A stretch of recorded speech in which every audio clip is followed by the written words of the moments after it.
Modi government concedes individual officials' role in Pannu plot. Probe calls for legal action against him. The individual's earlier criminal links and antecedents came to notice during the inquiry. U.S. Department of Justice had charged former agent Vikash Yadav of conspiring to kill American pro-Khalistan activist in New York in 2023. ਤੇ ਸਾਨੂੰ ਤਾਂ inquiry ਵੇਲੇ ਪਤਾ ਲੱਗਾ ਵੀ ਉਹ ਬੰਦਾ ਵੈਸੇ ਵੀ criminal ਸੀ। IPS ਅਫਸਰ ਤੁਹਾਡਾ ਰਾਹ ਦੇ ਲਈ ਕੰਮ ਕਰ ਰਿਹਾ, ਉਹਨੂੰ ਹੁਣ ਸਕੇਪਗੋਟ ਬਣਾ ਰਹੇ ਨੇ ਔਰ ਉਹਨੂੰ ਕਿਹਾ ਹੋਣਾ ਵੀ ਕੋਈ ਨਹੀਂ, ਤੈਨੂੰ ਤੇਰੀ ਵਾਹ ਵੱਲ ਨਹੀਂ ਅਸੀਂ ਦੇਖਦੇ, ਉਹਨੂੰ ਘਰ ਬੈਠੇ ਨੂੰ ਉਹਦੀ ਤਨਖਾਹ ਵੀ ਦੇ ਰਹੇ ਹੋਣੇ ਨੇ ਵੀ ਹੁਣ ਅਸੀਂ ਫਸੇ ਹੋਏ ਹਾਂ, ਸਾਨੂੰ ਕੋਈ ਤਾਂ ਬਲੀ ਦਾ ਬੱਕਰਾ ਬਣਾਉਣਾ ਪੈਣਾ। ਕਿ ਕਮੇਟੀ ਨੇ ਰਿਕਮੈਂਡ ਕੀਤਾ ਕਿ ਜੀ ਤੁਸੀਂ ਆਪਣਾ ਸਿਸਟਮ ਇੰਪਰੂਵ ਕਰੋ ਤਾਂ ਕਿ ਜਿਹੜੇ ਕਦਮ ਲਏ ਜਾਣ, ਤਾਂ ਕਿ ਜਿਹੜਾ ਭਾਰਤ ਦਾ ਰਿਸਪੌਂਸ ਕੈਪੇਬਿਲਿਟੀ ਹੈ ਉਹ ਵਧਣੀ ਚਾਹੀਦੀ ਹੈ, ਇੱਕ ਕੰਟਰੋਲ ਹੋਣਾ ਚਾਹੀਦਾ ਸਿਸਟਮ ਤੇ, ਕੋਆਰਡੀਨੇਟਡ ਐਕਸ਼ਨ ਹੋਏ।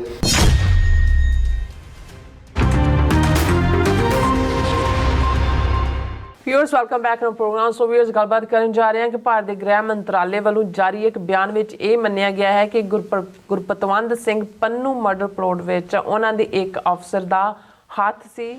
ਗੋਲਮੋਲ ਜੇ ਇਸ ਬਿਆਨ ਰਾਹੀਂ ਭਾਰਤ ਸਰਕਾਰ ਨੇ ਇਸ ਮਰਡਰ ਪਲਾਟ ਕੇਸ ਤੋਂ ਪੱਲਾ ਝਾੜਨ ਦੀ ਕੋਸ਼ਿਸ਼ ਕੀਤੀ ਹੈ ਔਰ 20 ਜਨਵਰੀ ਨੂੰ ਟਰੰਪ ਦੇ ਸਹੁੰ ਚੁੱਕ ਸਮਾਗਮ ਤੋਂ ਠੀਕ 5 ਦਿਨ ਪਹਿਲਾਂ ਗ੍ਰਹਿ ਮੰਤਰਾਲੇ ਦਾ ਇਹ ਬਿਆਨ ਦੱਸਦਾ ਹੈ ਕਿ ਟਰੰਪ ਐਡਮਿਨਿਸਟ੍ਰੇਸ਼ਨ ਦੇ ਆਉਣ ਤੋਂ ਪਹਿਲਾਂ ਭਾਰਤ ਸਰਕਾਰ ਆਪਣੇ ਆਪ ਨੂੰ ਸੁਰੱਖਿਅਤ ਕਰਨ ਦੀ ਕੋਸ਼ਿਸ਼ ਕਰ ਰਹੀ ਹੈ। ਸੋ ਇਸ ਬਾਰੇ ਆਪਾਂ ਗੱਲਬਾਤ ਕਰਨ ਜਾ ਰਹੇ ਹਾਂ। ਸੋ ਅਸੀਂ ਚਾਹਾਂਗੇ ਕਿ ਤੁਸੀਂ ਇਸੇ ਤਰ੍ਹਾਂ ਬਣੇ ਰਹਿਣਾ ਦੇਖਣ ਸੁਣਨ ਲਈ ਐਂਡ ਲਿਖਣ ਲਈ ਤੁਹਾਡਾ ਸਭ ਦਾ ਬਹੁਤ ਬਹੁਤ ਸ਼ੁਕਰੀਆ ਜੀ। ਡਾਕਟਰ ਸਾਹਿਬ ਕੀ ਕਹਿਣਾ ਚਾਹੋਗੇ?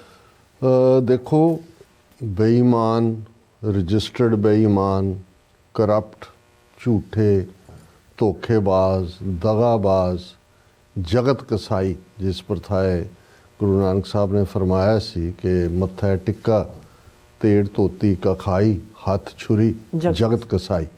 ਜਦੋਂ ਗੁਰੂ ਸਾਹਿਬ ਨੇ ਇਹਨਾਂ ਨੂੰ ਬੁੱਚਰ ਆਫ ਦਾ ਵਰਲਡ ਕਿਹਾ ਸੀ, ਉਦੋਂ ਇਹਨਾਂ ਦੇ ਕੋਲ ਪੋਲੀਟੀਕਲ ਪਾਵਰ ਨਹੀਂ ਸੀ। ਇਹ 500 ਸਾਲ ਪਹਿਲਾਂ ਤੋਂ ਹੀ ਜੁੱਤੀਆਂ ਖਾ ਰਹੇ ਸੀ, ਪੂਰੀ ਤਰ੍ਹਾਂ ਗੁਲਾਮੀ ਦੇ ਵਿੱਚ ਜਿਹੜਾ ਹੈ ਉਹ ਉਸ ਨੂੰ ਇਹ ਕਬੂਲ ਹੀ ਨਹੀਂ ਸੀ ਕੀਤਾ ਹੋਇਆ, ਈਵਨ ਉਹਨੂੰ ਜਸਟੀਫਾਈ ਕੀਤਾ ਹੋਇਆ ਸੀ, ਨਿਆਂ ਸੰਗਤ ਬਣਾਇਆ ਹੋਇਆ ਸੀ, ਦਿਲ ਈਸ਼ਵਰ ਹੋ ਕਿ ਦਿੱਲੀ ਦਾ ਬਾਦਸ਼ਾਹ ਹੀ ਰੱਬ ਹੈ। ਔਰ ਜਿਨ੍ਹਾਂ ਨੂੰ ਇਹ ਇੱਕ ਪਾਸੇ ਮਲੇਸ਼ ਕਹਿੰਦੇ ਸੀ, ਦੂਸਰੇ ਪਾਸੇ ਉਹਨਾਂ ਦਾ ਪਹਿਰਾਵਾ, ਉਹਨਾਂ ਦੀ ਬੋਲੀ ਔਰ ਉਹਨਾਂ ਦੇ ਆਹਾਰ ਜਾਂ ਉਹਨਾਂ ਦੇ ਅੰਨ ਦੇ ਉੱਤੇ ਉਹਨਾਂ ਦੀ ਪਰਵਰਿਸ਼ ਸੀ। ਗੁਰੂ ਨਾਨਕ ਪਾਤਸ਼ਾਹ ਨੇ ਇਹ ਤਿੰਨੋਂ ਹੀ ਸਿੰਪਟਮ ਗੁਲਾਮੀ ਦੇ ਕਿ ਖੱਤਰੀਆਂ ਤਾਂ ਧਰਮ ਛੋੜਿਆ ਮਲੇਛ ਭਾਖਿਆ ਗਈ। ਇੱਕ ਪਾਸੇ ਇੱਕ ਛਤਰੀਆਂ ਨੂੰ ਧਰਮ ਰੱਖਿਆ ਕਹਿੰਦੇ ਨੇ, ਲੇਕਿਨ ਇਹਨਾਂ ਨੇ ਉਸ ਜ਼ਬਾਨ ਨੂੰ ਜਿਸ ਨੂੰ ਇਹ ਮਲੇਛ ਭਾਸ਼ਾ ਕਹਿੰਦੇ ਨੇ, ਅਰਬੀ, ਫਾਰਸੀ, ਇਹ ਸਾਰੇ ਜਿਹੜੀ ਅਡਾਪਟ ਕੀਤੀ ਹੋਈ ਹੈ। ਔਰ ਦੂਸਰੇ ਪਾਸੇ ਨੀਲ ਬਸਤਰ ਪੈਰ ਹੋਵੇ ਪ੍ਰਵਾਨ, ਮਲੇਛ ਧਾਨ ਲੈ ਪੂਜੇ ਪ੍ਰਾਣ। ਕਿ ਭਾਈ ਇੱਕ ਪਾਸੇ ਇਹ ਉਹਨਾਂ ਨੂੰ ਮਲੇਸ਼ ਕਹਿੰਦੇ ਨੇ, ਪਰ ਉਹਨਾਂ ਦਾ ਰੰਗ ਦੇ ਕੱਪੜੇ ਪਹਿਨ ਕੇ ਉਹਨਾਂ ਦੇ ਦਰਬਾਰਾਂ 'ਚ ਜਾ ਕੇ ਉਹਨਾਂ ਦੀ ਖੁਸ਼ਾਮਦ ਕਰਦੇ ਨੇ। ਔਰ ਫਿਰ ਡਾਈਟ ਅਭਾਖਿਆ ਦਾ ਕੁੱਠਾ ਬੱਕਰਾ ਖਾਣਾ, ਚੌਕੇ ਉੱਪਰ ਕਿਸੇ ਨਾ ਜਾਣਾ, ਦੇ ਕੇ ਚੌਕਾ ਕੱਢੀ ਕਾਰ, ਉੱਪਰ ਆਏ ਬੈਠੇ ਕੂੜਿਆਰ। ਕਿ ਇਹ ਕੂੜਿਆਰ ਝੂਠਿਆਂ ਦਾ ਬਾਦਸ਼ਾਹ, ਇੱਕ ਪਾਸੇ ਉਹਨਾਂ ਦੀ ਜ਼ਬਾਨ ਅਰਬੀ ਨੂੰ ਜਾਂ ਫਾਰਸੀ ਨੂੰ ਅਭਾਖਿਆ ਕਿਹਾ ਜਾਂਦਾ ਹੈ, ਨਾ ਬੋਲਣ ਯੋਗ ਹੈ, ਪਰ ਉਸ ਕਲਮਾਂ ਨੂੰ ਪੜ੍ਹ ਕੇ ਜਿਹੜਾ ਹਲਾਲ ਕੀਤਾ ਹੈ ਮਾਸ ਹੈ, ਉਸ ਨੂੰ ਖਾਣ 'ਚ ਬੜਾ ਫਖਰ ਮਹਿਸੂਸ ਕਰਦੇ ਨੇ। ਪਰ ਅਦਰਵਾਈਜ਼ ਕਾਰ ਕੱਢ ਕੇ ਕਿ ਕੀ ਪਿਓਰ ਹੈ ਤੇ ਕੀ ਅਨਪਿਓਰ ਹੈ, ਕੀ ਸ਼ੁੱਧ ਹੈ, ਕੌਣ ਅੰਦਰ ਆ ਗਿਆ ਸ਼ੂਦਰ ਤੇ ਭਿੱਟ ਜਾਏਗਾ। ਸੋ ਇਹ ਜਿਹੜੇ ਸਾਰੇ ਹੀ ਲੱਛਣ ਬਿਆਨੇ ਸੀ, ਉਦੋਂ ਵੀ ਗੁਰੂ ਨਾਨਕ ਸਾਹਿਬ ਨੇ ਲਫ਼ਜ਼ ਜਗਤ ਕਸਾਈ ਇਸਤੇਮਾਲ ਕੀਤਾ ਸੀ, ਬੁੱਚਰ ਆਫ ਦਾ ਵਰਲਡ। 10ਵੇਂ ਪਾਤਸ਼ਾਹ ਠੀਕ 230 ਵਰੇ ਬਾਅਦ ਗੁਰੂ ਨਾਨਕ ਸਾਹਿਬ ਦੇ ਪ੍ਰਕਾਸ਼ਮਾਨ ਹੋਣ ਤੋਂ ਖਾਲਸਾ ਪੰਥ ਦੀ ਸਾਜਨਾ ਕਰਦੇ ਨੇ 1699 'ਚ। ਉਹੀ ਜੋ ਤੋਹਾ ਜੁਗਤ ਸਾਏ ਸਹਿ ਕਾਇਆ ਫੇਰ ਪਲਟੀ ਹੈ। ਤੇ ਫਿਰ ਹਦਾਇਤ ਹੈ ਕਿ ਜਬ ਲਗ ਖਾਲਸਾ ਰਹੇ ਨਿਆਰਾ, तब लग तेज द्यो मैं सारा, जब गहे विप्रन की रीत मैं ना करो इनकी। विपर ब्राह्मण कि भी जिदन ਇਹਦੇ ਪਿੱਛੇ ਲੱਗ ਗਿਆ, ਇਹਨਾਂ ਦੇ ਰੌ ਰੀਤਾਂ, ਇਹਨਾਂ ਦਾ ਚਲਨ ਉਸ ਨੂੰ ਖਾਲਸੇ ਨੇ ਫੋਲੋ ਕੀਤਾ, ਜਿਹੜਾ ਅੱਜ ਸਾਡਾ ਵੱਡਾ ਤਬਕਾ ਉਸ ਬਿਪਰ ਦੇ ਸੰਸਕਾਰਾਂ 'ਚ ਫਸਿਆ ਹੋਇਆ ਹੈ। ਫਿਰ ਮੈਂ ਖਾਲਸੇ ਦੇ ਨਾਲ ਨਹੀਂ ਹੈ, ਮੇਰੀ ਖਾਲਸੇ ਵੱਲ ਪਿੱਠ ਹੈ। ਜੀ ਹੁਣ ਇੱਕ ਪਾਸਾ ਜਿਹਨੂੰ ਤੁਸੀਂ ਨੇਕਡ ਲਾਈ ਕਹਿੰਦੇ ਹੋ, ਬਿਲਕੁਲ ਜਿਹਨੂੰ ਸਫੈਦ ਝੂਠ, ਗੁਰਪਤਵੰਤ ਸਿੰਘ ਪੰਨੂ ਮਰਡਰ ਪਲਾਟ, ਕਿਉਂਕਿ ਅਸੀਂ ਲਗਾਤਾਰਤਾ ਨਾਲ ਇਹ ਸਾਰੇ ਸਮੇਂ ਤੋਂ ਹਰਦੀਪ ਸਿੰਘ ਨਿੱਜਰ ਔਰ ਭਾਈ ਪਰਮਜੀਤ ਸਿੰਘ ਪੰਜਵੜ ਦੇ ਮਈ 2023 ਤੋਂ ਲੈ ਕੇ ਇਸ ਦਾ ਜ਼ਿਕਰ ਕਰ ਰਹੇ। ਸੋ ਇੱਕ ਗੱਲ ਜ਼ਾਹਰ ਹੈ ਕਿ ਜਦੋਂ ਅਮਰੀਕਾ ਦੀਆਂ ਏਜੰਸੀਜ਼ ਨੇ, ਉਹਨਾਂ ਦੀਆਂ ਕੋਵਰਟ ਏਜੰਸੀਜ਼ ਨੇ, ਉਹਨਾਂ ਦੇ ਕਵਰ ਏਜੰਟਸ ਨੇ, ਉਹ FBI ਹੋਏ, ਦੂਸਰਾ ਹੋਏ, Nikhil Gupta as a contact person ਰਾਹ ਦੀਆਂ ਇੰਸਟਰਕਸ਼ਨਸ ਦੇ ਥੱਲੇ ਹਰਦੀਪ ਸਿੰਘ ਨਿੱਜਰ ਮਰਡਰ ਕਰਨ ਦਾ ਵੀ ਉਸ ਨਾਲ ਜੁੜਿਆ ਲਿੰਕ, ਔਰ ਜਿਵੇਂ ਗੁਰਪਤਵੰਤ ਸਿੰਘ ਪੰਨੂ ਮਰਡਰ ਪਲਾਟ ਨੂੰ ਫਾਈਲ ਕੀਤਾ, ਉਹਦੀ ਇੰਡਾਇਕਟਮੈਂਟ ਉਹਨਾਂ ਨੇ ਨਾਲ ਹੀ ਜੂਨ 'ਚ ਕੀਤੀ, ਭਾਵੇਂ ਉਸ ਨੂੰ ਨਵੰਬਰ ਦੇ ਵਿੱਚ ਉਹਨਾਂ ਨੇ ਐਨਵੈਲਪ 'ਚੋਂ ਕੱਢਿਆ, ਫਿਰ 1 ਸਾਲ ਬਾਅਦ ਉਹਨੂੰ ਨਿਖਲ ਗੁਪਤਾ ਨੂੰ ਚੈੱਕ ਰਿਪਬਲਿਕ ਤੋਂ ਲਿਆਂਦਾ, ਫਿਰ ਅਰੇਂਜਮੈਂਟ ਕੀਤੀ, ਫਿਰ ਟਰਾਇਲ ਦੇ ਵਿੱਚ ਖੜਿਆ। ਹੁਣ ਵੀ ਆਉਂਦੇ ਫਰਾਈਡੇ ਜਿਹੜੀ ਹੈ ਨਿਊਯਾਰਕ ਕੋਰਟ ਦੇ ਵਿੱਚ ਉਸ ਦੀ ਫਰਦਰ ਹੀਅਰਿੰਗ ਹੈ। ਔਰ ਉਹ ਸਾਰੇ ਦੌਰਾਨ ਵਿਕਾਸ, ਜਾਂ ਉਹਨੂੰ ਹੁਣ ਇਹਨਾਂ ਦੇ ਮੀਡੀਆ ਨੇ ਵਿਕਾਸ ਵੀ ਕਿਤੇ ਲਿਖਿਆ, ਭਾਵੇਂ ਉਹਦਾ ਵਿਕਾਸ ਹੈ ਜਾਂ ਵਿਕਾਸ ਯਾਦਵ, ਅਮਰੀਕਨ ਏਜੰਸੀਆਂ ਨੇ ਉਸ ਨੂੰ ਆਇਡੈਂਟੀਫਾਈ ਕੀਤਾ ਰਾਹ ਦਾ ਟਾਪ ਅਫੀਸ਼ੀਅਲ IPS ਰੈਂਕ ਦਾ। ਫਿਰ ਅੱਡ ਲੈਂਗੁਏਜਸ ਦੇ ਵਿੱਚ ਉਸ ਦੇ ਉੱਤੇ ਇਨਾਮ ਰੱਖਿਆ ਗਿਆ, ਐਡਵਰਟਾਈਜ਼ FBI ਵੱਲੋਂ ਕੀਤਾ ਗਿਆ। ਔਰ ਜਿਉਂ ਹੀ ਉਹਨਾਂ ਨੇ ਇੱਥੇ ਇੰਡਾਇਕਟਮੈਂਟ ਹੋਈ ਔਰ ਭਾਰਤ ਨੂੰ ਵਕਤ ਪੈ ਗਿਆ ਕਿ ਭਾਈ ਇਹ ਤਾਂ ਜੋ ਕੁਛ ਅਸੀਂ ਪਿਛਲੇ 4 ਦਹਾਈਆਂ ਤੋਂ ਕਰ ਰਹੇ ਸੀ ਹੀਡੀਅਸਲੀ, ਉਹ ਤਾਂ ਸਾਹਮਣੇ ਆ ਗਿਆ। ਸੋ ਜ਼ਾਹਿਰ ਹੈ ਵੀ ਉਹ ਪਹਿਲਾਂ ਤਾਂ ਕੈਨੇਡਾ ਦੇ ਮਾਮਲੇ 'ਚ ਤਾਂ ਟੋਟਲ ਡਿਨਾਇਲ ਮੋਡ 'ਚ ਗਏ। ਇਸ ਮਾਮਲੇ 'ਚ ਉਹਨਾਂ ਨੇ ਕਿਹਾ ਜੀ ਅਸੀਂ ਇਸ ਦੇ ਉੱਤੇ ਜਿਹੜੀ ਹੈ ਇੱਕ ਕਮੇਟੀ ਬਣਾ ਦਿੱਤੀ ਹੈ ਜਿਹੜੀ ਇਨਕੁਆਇਰ ਕਰੇਗੀ। ਅਸੀਂ US ਨੂੰ ਕਿਹਾ ਕਿ ਉਹ ਸਾਨੂੰ ਪੁਖਤਾ ਰੈਲੇਵੈਂਟ ਸਬੂਤ ਦੇਣ। ਹਾਲਾਂ ਅਮਰੀਕਾ ਦੇ ਮਾਮਲੇ 'ਚ ਕਿਉਂਕਿ ਕੈਨੇਡਾ ਨੂੰ ਤਾਂ ਸਮਝਦੇ ਸੀ ਵੀ ਅਸੀਂ ਬੁਲੀ ਕਰ ਸਕਦੇ ਹਾਂ, ਜਾਂ ਕੈਨੇਡਾ 'ਚ ਉਹਨਾਂ ਨੇ ਇੰਨੀ ਘੁਸਪੈਠ ਕੀਤੀ ਹੋਈ ਹੈ ਅੱਡ ਸਿਸਟਮ 'ਚ, ਉਹਨਾਂ ਨੂੰ ਲੱਗਦਾ ਹੋਵੇਗਾ ਸ਼ਾਇਦ ਵੀ ਅਸੀਂ ਤਾਂ ਜੁਡੀਸ਼ੀਅਲ ਸਿਸਟਮ 'ਚੋਂ ਵੀ ਆਫ ਦਾ ਹੁੱਕ ਹੋ ਸਕਦੇ। ਪਰ ਇਹ ਜਿਹੜਾ ਮੁੱਦਾ ਸੀ, ਜਾਂ ਇਹ ਜਿਹੜਾ ਸਾਰਾ ਉਹਨਾਂ ਦਾ ਰਾਹ ਦਾ ਪਲਾਟ ਸੀ, ਇਹ ਇਕੱਲਾ ਕੈਨੇਡਾ ਜਾਂ ਅਮਰੀਕਾ ਨਹੀਂ, ਇਹਦੀ ਤਾਂ 5 ਆਈਜ਼ ਕੰਟਰੀਜ਼ ਇਨਵੋਲਵ ਹੋ ਗਈਆਂ, ਆਸਟ੍ਰੇਲੀਆ, ਨਿਊਜ਼ੀਲੈਂਡ, UK ਔਰ ਅਮਰੀਕਾ ਜਦੋਂ ਫਿਰ ਹੱਥ ਪਾਉਂਦਾ ਹੈ ਪੁਖਤਾ ਸਬੂਤ ਦੇ ਨਾਲ ਹੀ ਇੱਥੇ ਡਿਨਾਇਲ ਨਹੀਂ ਸੀ। ਕਮੇਟੀ ਦੇ ਥੱਲੇ ਉਹਨਾਂ ਨੇ ਟਾਈਮ ਬਾਏ ਕਰਨਾ ਸ਼ੁਰੂ ਕੀਤਾ। ਹਾਲਾਂ ਉਸ ਦੇ ਅਸੀਂ ਆਫਟਰ ਇਫੈਕਟ ਦੇਖਦੇ ਹਾਂ ਕਿ ਇਹ ਨਵੰਬਰ ਮਹੀਨੇ ਦੇ ਵਿੱਚ ਇਹ ਪਬਲਿਕ ਹੁੰਦੀ ਹੈ ਇੰਡਾਇਕਟਮੈਂਟ ਇਹ ਸਾਰੇ ਕੇਸ ਦੀ। 26 ਜਨਵਰੀ 2024 ਨੂੰ ਪ੍ਰੈਜ਼ੀਡੈਂਟ ਬਾਈਡਨ ਨੇ ਚੀਫ ਗੈਸਟ ਹੋਣਾ ਸੀ ਰਿਪਬਲਿਕ ਡੇ ਦੇ ਮੌਕੇ, ਉਹਨਾਂ ਨੇ ਉਹ ਵੀ ਕੈਂਸਲ ਕੀਤਾ। ਔਰ ਇਸ ਪੀਰੀਅਡ 'ਚ America the FBI chief, national security member, foreign minister, secretary of state Antony Blinken, ਉਹਨਾਂ ਦੀਆਂ ਵਿਜ਼ਿਟਸ ਦੂਜੇ। ਫਿਰ ਅਸੀਂ 2024 ਦੇ ਹਵਾਲੇ ਨਾਲ ਦੇਖਦੇ ਹਾਂ ਕਿ ਨਵੰਬਰ ਦੇ ਮਹੀਨੇ 'ਚ ਅਮਰੀਕਨ ਮੀਡੀਆ, ਵਾਸ਼ਿੰਗਟਨ ਪੋਸਟ ਨੇ ਵੀ ਖਬਰ ਦਿੱਤੀ ਕਿ ਇੰਡੀਆ ਦੀ ਜਿਹੜੀ ਕਮੇਟੀ ਉਹਨਾਂ ਨੇ ਬਣਾਈ ਸੀ ਕਿ ਜੀ ਉਹ ਇਨਵੈਸਟੀਗੇਟ ਕਰੇਗੀ ਕਿ ਗੁਰਪਤਵੰਤ ਪੰਨੂ ਮਰਡਰ ਪਲਾਟ 'ਚ ਕੀ ਰੋਲ ਹੈ, ਉਹ ਵਾਸ਼ਿੰਗਟਨ ਵਿਜ਼ਿਟ ਕਰ ਰਹੀ ਹੈ। ਸੋ ਜ਼ਾਹਿਰ ਹੈ ਕਿ ਜੀ ਉਹ ਹੋਇਆ। ਹਾਲਾਂ ਅਮਰੀਕਨ ਸਟੇਟ ਡਿਪਾਰਟਮੈਂਟ ਜਾਂ ਵਾਈਟ ਹਾਊਸ ਦੇ ਬੁਲਾਰਿਆਂ ਨੇ ਇਸ ਨੂੰ ਪਬਲਿਕ ਜਿਹੜੀ ਪ੍ਰੈਸ ਕਾਨਫਰੰਸਿਸ ਦੇ ਵਿੱਚ ਪਲੇ ਡਾਊਨ ਨਹੀਂ ਕੀਤਾ। ਉਹਨਾਂ ਨੇ ਕਿਹਾ ਹਾਂ inquiry is there, they are inquiring, they are doing ਦਿਸ, ਦੇ ਆਰ ਡੂਇੰਗ ਦੈਟ। ਹਾਲਾਂ ਅੰਦਰੂਨੀ ਤੌਰ 'ਤੇ ਸਾਨੂੰ ਪਤਾ ਹੈ ਵੀ ਇਹ ਇੱਕ ਵੱਡਾ ਡਿਪਲੋਮੈਟਿਕ ਕ੍ਰਾਈਸਿਸ ਬਣਿਆ, ਔਰ ਉਸ ਕ੍ਰਾਈਸਿਸ ਦੇ ਥੱਲੇ ਹੀ ਭਾਰਤ ਔਰ ਅਮਰੀਕਾ ਦੇ ਸਬੰਧਾਂ ਦੇ ਵਿੱਚ ਕੱਲੀ ਕੁੜਿੱਤਣ ਹੀ ਨਹੀਂ ਆਈ, ਕਈ ਕੁਛ ਐਸਾ ਵੀ ਹੋਏਗਾ ਜਿਹੜਾ ਸਾਡੇ ਨੌਲੇਜ 'ਚ ਨਹੀਂ ਹੈ, ਬਾਅਦ 'ਚ ਪਤਾ ਲੱਗਦਾ ਹੁੰਦਾ ਹੈ ਕਿ ਵੀ ਕੀ ਹੋਇਆ ਜੇ ਉਹ ਸਾਰੇ ਦੌਰ ਦੇ ਵਿੱਚ। ਲੇਕਿਨ ਇਹ ਗੱਲ ਬਿਲਕੁਲ ਹੁਣ ਜਦੋਂ ਕਿ ਨਿਖਲ ਗੁਪਤਾ ਸਾਨੂੰ ਇਹ ਪਹਿਲੀ ਸਟੇਜ 'ਤੇ ਸੀ ਕਿ ਵੀ ਇੱਥੇ ਸ਼ਾਇਦ ਉਹ ਪਲੀ ਬਾਰਗੇਨ ਕਰ ਲੇ ਔਰ ਸਬੂਤ ਸਾਹਮਣੇ ਆ ਜਾਣ ਔਰ ਇਹ ਟਰਾਇਲ 'ਚ ਅੱਗੇ ਨਾ ਜਾਏ, ਪਰ ਕਿਉਂਕਿ ਉਹਨੇ ਵੀ ਇਸ ਨੂੰ ਡੀਪ ਸਟੇਟ ਦੇ ਨਾਲ ਜੋੜ ਕੇ ਕਹਿਣ ਦੀ ਕੋਸ਼ਿਸ਼ ਕੀਤੀ ਕਿ ਮੈਨੂੰ ਫਸਾਇਆ ਜਾ ਰਿਹਾ ਹੈ, ਇਹ ਭਾਰਤ ਦੇ ਅਗੇਂਸਟ ਹੈ, ਦੂਜਾ ਤੀਜਾ। ਅਤੇ ਅਮਰੀਕਾ ਨੇ ਅੱਗੋਂ ਜਿਹੜਾ ਅਡਾਨੀ ਦੇ ਖਿਲਾਫ ਜੋ ਕਰਪਸ਼ਨ ਮਾਮਲਾ 260 ਮਿਲੀਅਨ ਦੀ ਬਰਾਈਬ ਦੇਣ ਦਾ ਔਰ ਸੋਲਰ ਸਿਸਟਮ ਕਲੀਅਰ ਕਰਾਉਣ ਦਾ ਉਹ ਮੁੱਦਾ ਵੀ ਹਾਈਲਾਈਟ ਹੋਇਆ। ਸੋ ਇਵੇਂ ਲੱਗ ਰਿਹਾ ਸੀ ਕਿ ਵੀ ਇਹ ਭਾਰਤ ਇਸ ਦੇ ਉੱਤੇ ਫਰਦਰ ਕੀ ਕਾਰਵਾਈ ਕਰੇਗਾ। ਔਰ ਜਦੋਂ ਟਰੰਪ ਨੇ ਖਾਸ ਤੌਰ ਤੇ ਅਸਿਸਟੈਂਟ ਅਟਾਰਨੀ ਜਨਰਲ ਦੇ ਲਈ ਬੀਬੀ ਹਰਦੀਪ ਕੌਰ ਢਿੱਲੋਂ, ਜਿਹੜੀ ਪ੍ਰੋਮੀਨੈਂਟ ਜਿਹੜੀ ਹੈ ਉਹ ਵਕੀਲ ਹੈ, ਉਹਦੀ ਲਾ ਫਰਮ, ਉਹਨੇ ਅੱਡ ਕੇਸ ਜਿੱਤੇ ਹੋਏ ਨੇ, ਔਰ ਹਰਦੀਪ ਸਿੰਘ ਨਿੱਜਰ ਦੇ ਮਰਡਰ ਵੇਲੇ ਔਰ ਦੂਸਰੇ ਬੜੇ ਸਟਰੋਂਗ ਟਵੀਟ ਉਹਦੇ ਸੀ ਕਿ ਇੰਡੀਆ ਨੇ ਆਪਣੇ ਡੈਥ ਸਕੁਆਡ ਭੇਜੇ ਨੇ, ਕਿਲਿੰਗ ਸਕੁਆਡ, ਜਿਨ੍ਹਾਂ ਦੀ ਇਹ ਕਾਰਵਾਈ ਹੈ। ਤੇ ਜਦੋਂ ਉਹਨੂੰ ਬਣਾਇਆ, ਇੰਡੀਆ ਦੇ ਵਿੱਚ ਘਬਰਾ ਵੀ ਹੋਈ, ਹਰਦੀਪ ਸਿੰਘ ਨਿੱਜਰ ਨੂੰ ਸਿੱਧੇ ਸਿੱਧੇ ਖਾਲਿਸਤਾਨੀ ਕਹਿ ਕੇ ਬਦਨਾਮ ਕਰਨ ਦੀ ਕੋਸ਼ਿਸ਼ ਕੀਤੀ ਗਈ। ਅਜੇ ਉਹਨਾਂ ਦੀ ਕਨਫਰਮੇਸ਼ਨ ਹੀਅਰਿੰਗ ਹੋਣੀ ਹੈ, ਔਰ ਮੈਂ ਕੋਈ ਨਾ ਕੋਈ ਹਿੰਦੂ ਤਵੀਆਂ ਵੱਲੋਂ ਜਿਹੜੀ ਮਿਸਚਿਫ ਹੈ ਉਸ ਦਾ ਪੋਟੈਂਸ਼ੀਅਲ ਸਮਝਦਾ। ਪਰ ਇਸ ਸਾਰੇ ਦੇ ਚੱਲਦੇ ਆ ਇਹ ਹੁਣ ਜਦੋਂ, ਕਿਉਂਕਿ ਬਾਈਡਨ ਐਡਮਿਨਿਸਟ੍ਰੇਸ਼ਨ ਦੇ ਅਖੀਰਲੇ ਦਿਨ ਚੱਲ ਰਹੇ ਨੇ ਔਰ ਪਿਛਲੇ ਕੁਝ ਪੀਰੀਅਡ ਦੇ ਵਿੱਚ ਅਚਾਨਕ ਜੇਕ ਸਲੀਵਾਨ ਨੈਸ਼ਨਲ ਸਿਕਿਉਰਿਟੀ ਐਡਵਾਈਜ਼ਰ ਵੀ ਦਿੱਲੀ ਗਿਆ, ਹੋਰ ਵੀ ਗਿਆ, ਜੈ ਸ਼ੰਕਰ ਵੀ ਹਫਤਾ ਆ ਕੇ ਇੱਥੇ ਦਸੰਬਰ 'ਚ ਬੈਠਾ ਰਿਹਾ। ਫਿਰ ਇਹ ਹੋਇਆ ਕਿ ਜੀ ਉਹ ਇਨਵੀਟੇਸ਼ਨ ਮੰਗ ਰਿਹਾ, ਜਿਹੜਾ ਨਹੀਂ ਮਿਲਿਆ, ਨਾ ਮੋਦੀ ਨੂੰ ਮਿਲਿਆ, ਇਹਨੂੰ ਵੀ ਥਰਡ ਕਲਾਸ, ਉਹ ਪ੍ਰੋਪਰ ਇਨਵੀਟੇਸ਼ਨ ਲੈਟਰ ਵੀ ਨਹੀਂ ਹੈ, ਉਹਦਾ ਵੀ ਅਸੀਂ ਜ਼ਿਕਰ ਕੀਤਾ ਸੀ। ਪਰ ਸਾਨੂੰ ਇਹ ਲੱਗਦਾ ਵੀ ਇਸ ਸਾਰੇ ਪੀਰੀਅਡ ਦੇ ਵਿੱਚ ਇੱਕ ਦਬਾਅ ਜਿਹੜਾ ਭਾਰਤੀ ਹਕੂਮਤ ਦੇ ਉੱਤੇ ਉਹਨਾਂ ਨੂੰ ਸੀ ਕਿ ਕਿਉਂਕਿ ਟਰੰਪ ਜਿਹਨੂੰ ਇੱਕ ਸਟੇਜ ਤੇ ਉਹ ਵੀ my friend Modi and Modi ਦਾ ਵੀ ਕਿ ਅਬ ਕੀ ਬਾਰ ਟਰੰਪ ਸਰਕਾਰ ਉਹ ਰਿਲੇਸ਼ਨਸ਼ਿਪ ਤਾਂ ਗਾਇਬ ਹੋ ਗਈ ਹੋਈ ਹੈ। ਸੋ ਉਹਨਾਂ ਨੂੰ ਲੱਗਾ ਕਿ ਵੀ ਹੁਣ ਕਿਉਂਕਿ ਆਲਰੇਡੀ ਟਰੰਪ ਐਡਮਿਨਿਸਟ੍ਰੇਸ਼ਨ ਇੱਕ ਪਾਸੇ ਇੰਡੀਆ ਨੂੰ ਕਿੰਗ ਆਫ ਟੈਰਿਫ ਕਹਿ ਕੇ ਵੀ ਬਾਂਹ ਮਰੋੜ ਰਿਹਾ ਹੈ, ਉਹਨਾਂ ਦੇ ਨਾਲ ਹੋਰ ਵੀ ਇਸ਼ੂ ਸੈਟਲ ਕਰਨ ਦੀ ਲਾਈਨ, ਉਹਨਾਂ ਨੂੰ ਇਹ ਲੱਗਿਆ ਕਿ ਵੀ ਇਹ ਜਿਹੜਾ ਟਰਾਂਸਨੈਸ਼ਨਲ ਰਿਪਰੈਸ਼ਨ ਦਾ ਮੁੱਦਾ ਹੈ, ਇਹਨੂੰ ਅਸੀਂ ਜਿਹੜਾ ਇੱਕ ਹੈਂਡਲ ਦੇ ਤੌਰ ਤੇ ਅਮਰੀਕਾ ਦੇ ਹੱਥ 'ਚ ਨਾ ਰਹਿਣ ਦਈਏ ਕਿ ਉਹ ਸਾਡੀ ਬਾਂਹ ਟਵਿਸਟ ਕਰਨ, ਕਿਉਂਕਿ ਟਰੰਪ ਦੀ ਅਨਪ੍ਰੈਡਿਕਟੇਬਿਲਿਟੀ ਤਾਂ ਹੈ ਔਰ ਨੈਸ਼ਨਲ ਇੰਟਰਸਟ ਔਰ ਜਿਹੜੇ ਜਿੰਨੇ ਵੀ ਖਾਸ ਤੌਰ ਤੇ ਰਿਪਬਲਿਕਨ ਨੇ, ਜਦੋਂ ਇਹ ਵਿਦਨ ਸੋਵਰਨਿਟੀ ਦੀ ਗੱਲ ਆਉਂਦੀ ਹੈ ਕਿ ਸੋਵਰਨ ਮੁਲਕ ਦੀ ਗੱਲ ਹੈ, ਤੇ ਇਹ ਮੋਰ ਵੋਕਲ ਨੇ ਡੈਮੋਕ੍ਰੇਟਾਂ ਨਾਲੋਂ ਵੀ।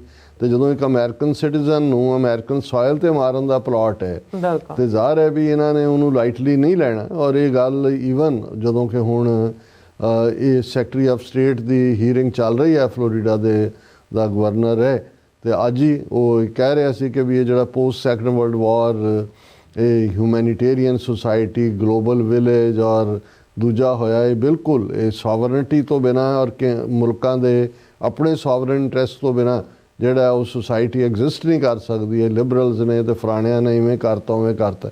ਸੋ ਮਤਲਬ ਇਹ ਹੈ ਵੀ ਰਿਪਬਲਿਕਨਸ ਦਾ ਸਟਾਂਸ ਇਸ ਮੁੱਦੇ ਦੇ ਉੱਤੇ ਬੜਾ ਮਜ਼ਬੂਤ ਹੈ ਔਰ ਮਜ਼ਬੂਤ ਰਹੇਗਾ। ਹੁਣ ਜਿਹੜੀ ਜਦੋਂ ਅਸੀਂ ਕੱਲ੍ਹ ਦੇ ਪ੍ਰੋਗਰਾਮ 'ਚ ਡਿਸਕਸ ਕੀਤਾ ਕਿ ਪਾਰਲੀਮਾਨੀ ਕਮੇਟੀ ਦੇ ਸਾਹਮਣੇ ਇੰਡੀਅਨ ਗਵਰਨਮੈਂਟ ਦੇ ਬੁਲਾਰੇ ਨੇ ਇਹ ਕਿਹਾ ਕਿ ਜੀ ਅਸੀਂ ਇੰਡੀਅਨ ਬਾਉਂਡਰੀ ਤੋਂ ਬਾਹਰ ਜਾ ਕੇ ਵੀ ਜਿਹੜਾ ਉਹ ਕੋਵਿਡ ਆਪਰੇਸ਼ਨ ਕੀਤੇ ਨੇ ਜਿਹੜੇ ਮੁਲਕ ਦੀ ਸਲਾਮਤੀ ਦੇ ਲਈ, ਤੇ ਇਹ ਉਹ ਤਾਂ ਅਸੀਂ ਕਿਹਾ ਵੀ ਇਹਨਾਂ ਨੇ ਹੁਣ ਐਡਮਿਸ਼ਨ ਕਰ ਲਈ ਹੈ ਪਾਰਲੀਮਾਨੀ ਕਮੇਟੀ ਦੇ ਸਾਹਮਣੇ।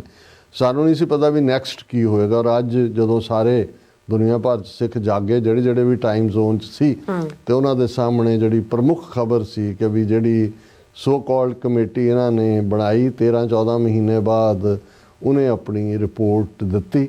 ਉਹ ਰਿਪੋਰਟ ਕਿਹਨੂੰ ਦਿੱਤੀ, ਲੇਕਿਨ ਜਿਹੜੀ ਇਹ ਸਟੇਟਮੈਂਟ ਜਿਹੜੀ ਅੱਜ ਸਾਰੇ ਪਾਸੇ ਡਿਸਕਸ ਹੋ ਰਹੀ ਹੈ, ਸਾਡੇ ਹੋਰ ਵੀ ਫੈਲੋ ਜਿਹੜੇ ਟੀਵੀ ਚੈਨਲ ਨੇ ਪੰਥਕ ਗੱਲ ਕਰਨ ਵਾਲੇ, ਉਹਨਾਂ ਦੀ ਵੀ ਲੀਡ ਖਬਰ ਹੈ ਕਿ ਯੂਜੂਅਲੀ ਇਹ ਮੁੱਦਾ ਤਾਂ ਐਕਸਟਰਨਲ ਅਫੇਅਰਸ ਮਿਨਿਸਟਰੀ ਨਾਲ ਰਿਲੇਟਡ ਹੈ, ਕਿਉਂਕਿ ਤੁਸੀਂ ਜਿਹੜੇ ਐਮਬੈਸੀਜ਼ ਨੇ ਜਿਨ੍ਹਾਂ ਦੇ ਰਾਹੀਂ ਤੁਸੀਂ ਕੋਈ ਵਾਕਿਆ ਕਰਵਾਉਂਦੇ ਹੋ ਬਾਹਰ, ਉਹ ਉਹਨੂੰ ਜਵਾਬ ਦੇ ਹੈ। ਪਰ ਇਹ ਸਟੇਟਮੈਂਟ ਐਕਸਟਰਨਲ ਅਫੇਅਰਸ ਮਿਨਿਸਟਰੀ ਨੇ ਨਹੀਂ ਦਿੱਤਾ, ਰੈਗੂਲਰ ਕਿਸੇ ਗਵਰਨਮੈਂਟ 'ਚ ਜਿਹੜਾ PMO ਆਫਿਸ ਤੋਂ ਨਹੀਂ ਆਈ, ਹੋਮ ਮਿਨਿਸਟਰੀ ਦਾ ਵੀ ਕੋਈ ਇਹਦਾ ਪਿਓ ਮਾਂ ਨਹੀਂ ਹੈ, ਕੋਈ ਜਿਹਨੂੰ ਕਹਿੰਦੇ ਨੇ ਥੌ ਟਿਕਾਣਾ ਨਹੀਂ ਹੈ। ਔਰ ਇਹ ਜਿਹਦੇ ਥੱਲੇ ਉਹਨਾਂ ਨੇ ਜਿਸ ਲੇਬਲ ਦੇ ਥੱਲੇ ਦਿੱਤੀ ਉਹਦੇ ਤੇ ਲਿਖਿਆ ਆਜ਼ਾਦੀ ਕਾ ਅੰਮ੍ਰਿਤ ਮਹੋਤਸਵ।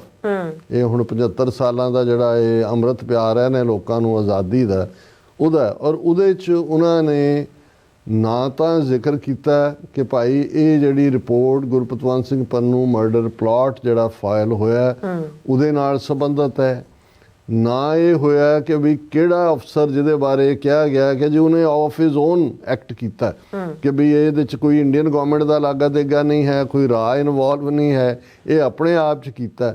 ਔਰ ਇਹਨੂੰ ਕੱਲਾ ਇਹ ਲਫ਼ਜ਼ ਇਹੀ ਨਹੀਂ ਹੈ ਵੀ ਗੋਂਗਲੂਆਂ ਤੋਂ ਮਿੱਟੀ ਝਾੜਨਾ, ਆਈ ਵਾਸ਼ ਜਾਂ ਅੰਗਰੇਜ਼ੀ 'ਚ ਕਹਿੰਦੇ ਨੇ।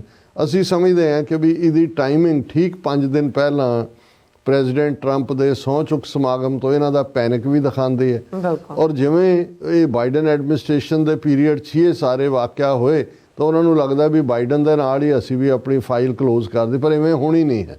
ਇਹ ਅਸੀਂ ਦੱਸਦੇ ਹੀ ਹੈ ਕਿਉਂਕਿ ਅਮਰੀਕਨ ਸਿਸਟਮ ਜਿੱਥੇ ਜਸਟਿਸ ਸਿਸਟਮ ਹੈ, ਨਿਖਿਲ ਗੁਪਤਾ ਦਾ ਟਰਾਇਲ ਵੀ ਅੱਗੇ ਜਾਏਗਾ, ਜੇ ਅਡਾਨੀ ਕੇਸ ਆ ਉਹ ਵੀ ਅੱਗੇ ਜਾਏਗਾ। ਔਰ ਟਰੰਪ ਐਡਮਿਨਿਸਟ੍ਰੇਸ਼ਨ ਤੋਂ ਅਸੀਂ ਆਸ ਕਰਦੇ ਹਾਂ ਕਿ ਵੀ ਇੰਨੀ ਆਸਾਨੀ ਨਾਲ ਇਹਨਾਂ ਨੂੰ ਆਫ ਦਾ ਹੁੱਕ ਨਹੀਂ ਹੋਣ ਦੇਣਗੇ। ਪਰ ਦਰਸ਼ਕਾਂ ਦੀ ਮੈਂ ਜਿਹੜਾ ਜਾਣਕਾਰੀ ਲਈ ਉਹਨਾਂ ਦੀ ਐਗਜ਼ੈਕਟ ਸਟੇਟਮੈਂਟ ਵੀ ਦੁਹਰਾਵਾਂਗਾ। ਲੇਕਿਨ ਇਸ ਨੂੰ ਜਿਵੇਂ ਮੀਡੀਆ ਨੇ ਪ੍ਰੈਜ਼ੈਂਟ ਕੀਤਾ, ਸਾਰੇ ਭਾਰਤੀ ਮੀਡੀਆ ਨੇ ਇਸ ਦਾ ਜ਼ਿਕਰ ਕੀਤਾ। ਜਿਹੜਾ BBC ਨੇ ਕਿਹਾ ਕਿ ਗੁਰਪਤਵੰਤ ਪੰਨੂ ਦੇ ਕਤਲ ਦੀ ਸਾਜ਼ਿਸ਼ ਦਾ ਮਾਮਲਾ, ਸਰਕਾਰ ਨੂੰ ਕਮੇਟੀ ਨੇ ਸੌਂਪੀ ਰਿਪੋਰਟ, ਗ੍ਰਹਿ ਮੰਤਰਾਲੇ ਨੇ ਕੀ ਕਿਹਾ। ਸੋ ਉਹਨਾਂ ਨੇ ਇਸ ਦੇ ਉੱਤੇ ਆਪਣੀ ਗੱਲ ਕੀਤੀ ਹੈ। ਔਰ ਸਭ ਤੋਂ ਪਹਿਲਾਂ ਜਿਹੜੀ ਇਹ ਖਬਰ ਸਵੇਰੇ ਅੱਜ ਵਾਇਰਲ ਹੋਈ ਉਹ ਵਾਇਰ ਨੈਟਵਰਕ ਰਾਹੀਂ ਸੀ। ਉਹਨਾਂ ਨੇ ਹੈਡਿੰਗ ਦਿੱਤਾ ਹੈ, Modi government concedes individual officials role in Pannun plot, probe calls for legal action against him. ਕਿ ਕਮੇਟੀ ਨੇ ਇਹ ਰਿਪੋਰਟ ਦਿੱਤੀ ਹੈ ਕਿ ਜਿਹਦੇ ਜਿਹੜੇ ਇੰਡੀਵਿਜੂਅਲ ਨੇ ਕੀਤਾ ਉਹਦੇ ਖਿਲਾਫ ਕਾਨੂੰਨੀ ਕਾਰਵਾਈ ਕੀਤੀ ਹੈ। ਤੁਸੀਂ ਦੇਖੋ ਇਹਨਾਂ ਦੇ ਬੇਈਮਾਨਾਂ ਦਾ part.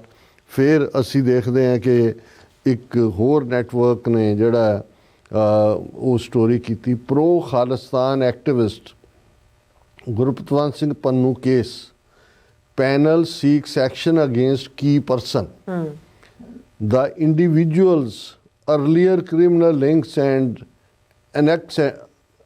antecedents came to notice during the inquiry.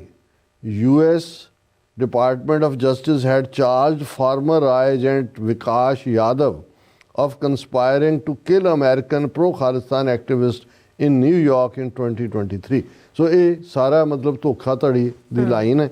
ਲੇਕਿਨ ਜਿਹੜੀ ਹੋਮ ਮਿਨਿਸਟਰੀ ਦੇ ਵੈਬਸਾਈਟ ਦੇ ਉੱਤੇ ਇਹ ਪਿਆ, high powered inquiry committee submit its report to the government. ਸਿਰਫ ਇੰਨੀ ਖਬਰ ਹੈ, ਇਹ ਹੈਡਲਾਈਨ ਹੈ। ਹੁਣ ਤੁਸੀਂ ਇਹਨਾਂ ਦੀ ਬੇਈਮਾਨੀ ਜਦੋਂ ਅਸੀਂ ਜਗਤ ਕਸਾਈ ਤੋਂ ਸ਼ੁਰੂ ਕੀਤਾ ਔਰ ਇਹਨਾਂ ਵਰਗਾ ਧੋਖੇਬਾਜ਼ ਔਰ ਪਲੱਥੇਬਾਜ਼ ਔਰ ਕੌਣ ਹੋ ਸਕਦਾ ਹੈ।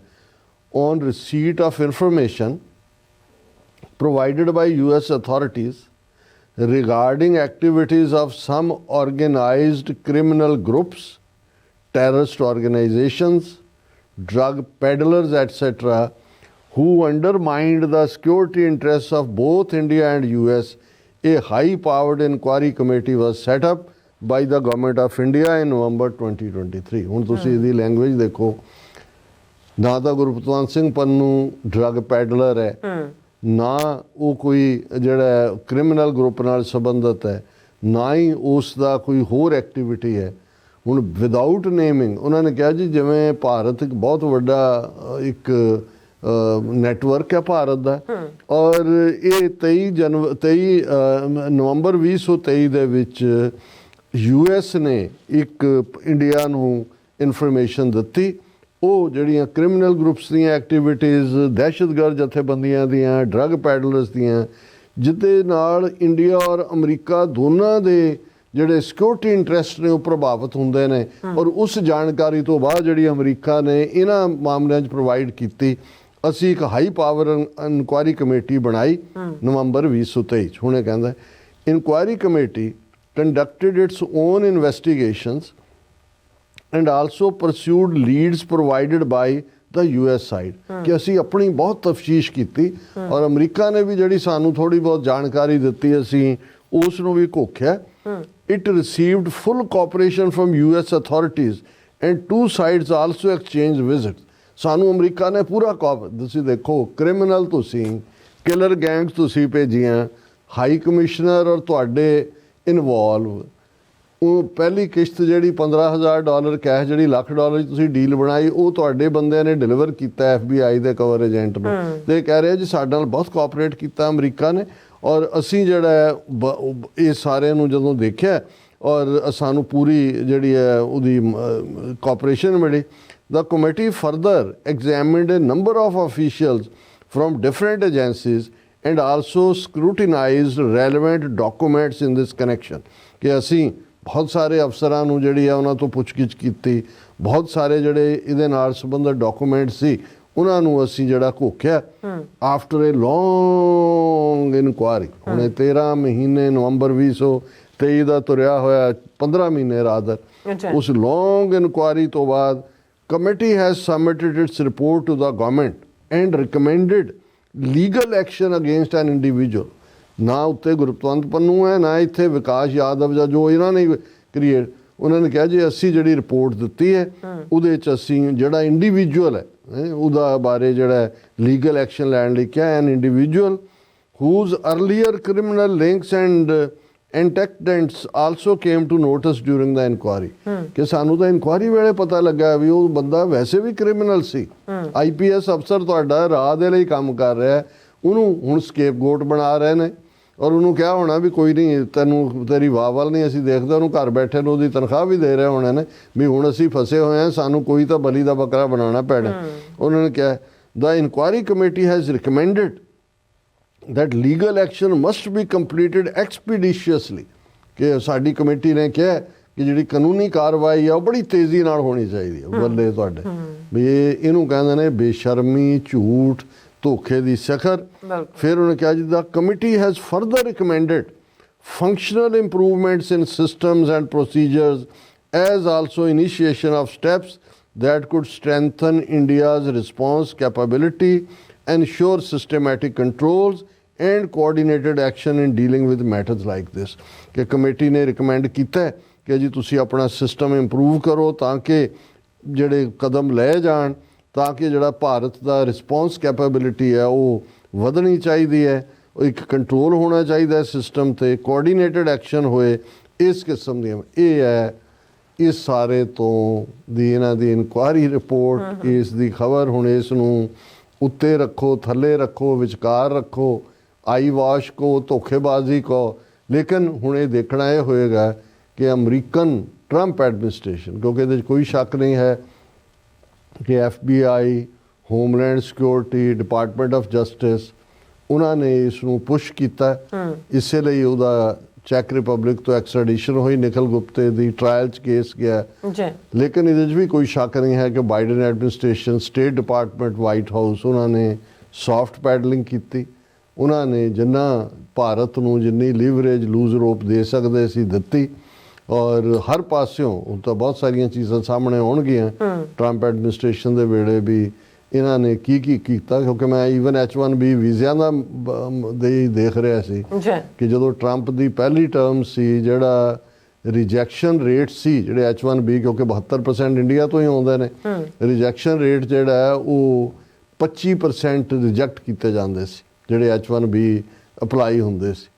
ਤੇ ਬਾਈਡਨ ਐਡਮਿਨਿਸਟ੍ਰੇਸ਼ਨ ਦੇ ਵੇਲੇ ਸਿਰਫ 2% ਰਿਜੈਕਟ ਸੀ। 98% ਐਵੇਂ ਨਹੀਂ, ਇੰਡੀਅਨ ਸਾਰੇ ਵਾਈਟ ਹਾਊਸ ਤੋਂ ਲੈ ਕੇ ਜਾਂ ਇੱਥੇ ਜਿਹੜੇ ਅਮਰੀਕਨ ਸਿਟੀਜ਼ਨ ਰੌਲਾ ਪਾ ਰਹੇ ਨੇ ਔਰ ਉਹਨਾਂ ਨੇ ਪੂਰਾ ਈਵਨ ਐਲਨ ਮਸਕ ਔਰ ਉਹ ਕੀ ਰਾਮਾ ਸਵਾਮੀ ਕੇ ਕੌਣ ਹੈ ਉਹਦੀਆਂ ਕੀਸੀਆਂ ਕਰਾਈਆਂ ਕਿ ਵੀ ਇੱਥੋਂ ਕੱਢੋ H1B ਵਾਲੇ। 98% ਜੇ ਮਤਲਬ ਇਹ ਹੈ ਵੀ 100 ਬੰਦਿਆਂ ਨੇ ਐਪਲੀਕੇਸ਼ਨ ਭਰੀ ਹੈ ਤੇ 98 ਨੂੰ ਬਿਨਾਂ ਸਕਰੂਟਨੀ ਤੋਂ ਓਕੇ ਹੀ ਹੈ। ਸਿਰਫ 2% ਉਹ ਵੀ ਕਿਸੇ ਦਾ ਕੋਈ ਕਾਗਜ਼ ਪੂਰਾ ਨਹੀਂ ਹੋਣਾ ਜਾਂ 10ਵੀਂ ਪਾਸ ਨਹੀਂ, ਆਪਣੇ ਆਪ ਨੂੰ ਇੰਜੀਨੀਅਰ ਕਹਿ ਦਿੱਤਾ ਹੋਣਾ, ਉਸ ਕਿਸਮ ਦੇ ਹੋਣਗੇ। ਸੋ ਜਿੱਥੇ ਇੰਨੀ ਲੀਵਰੇਜ ਰਹੀ ਹੈ, ਹੁਣ ਉਹਨਾਂ ਨੇ ਤਾਂ ਆਪਣਾ ਕੰਮ ਕਰਤਾ ਹੈ, ਉਹਨਾਂ ਨੇ ਤਾਂ ਗੋਂਗਲੂਆਂ ਤੋਂ ਮਿੱਟੀ ਝਾੜ ਕੇ ਜਿਹੜਾ ਉਹ ਸੁਰਖਰੂ ਹੋਣ ਦੀ ਕੋਸ਼ਿਸ਼ ਕੀਤੀ ਹੈ। ਹੁਣ ਇਹ ਟਰੰਪ ਐਡਮਿਨਿਸਟ੍ਰੇਸ਼ਨ ਦਾ ਟੈਸਟ ਹੋਏਗਾ ਵੀ ਇਹਨਾਂ ਨੂੰ ਉਹ ਕਿੰਨਾ ਕੌਫਤਾ ਹੋਣ ਦਿੰਦੇ ਨੇ। ਬਿਲਕੁਲ ਰਾਜ ਸਾਹਿਬ, ਸੋ ਇੱਥੇ ਲੈਣੇ ਬ੍ਰੇਕ। ਵਿਊਅਰਸ ਤੁਸੀਂ ਇਸ ਤਰ੍ਹਾਂ ਬੜੇ ਰਹਿਣਾ, ਮਿਲਦੇ ਹਾਂ ਛੋਟੇ ਜਿਹੇ ਵਕਫੇ ਤੋਂ ਬਾਅਦ।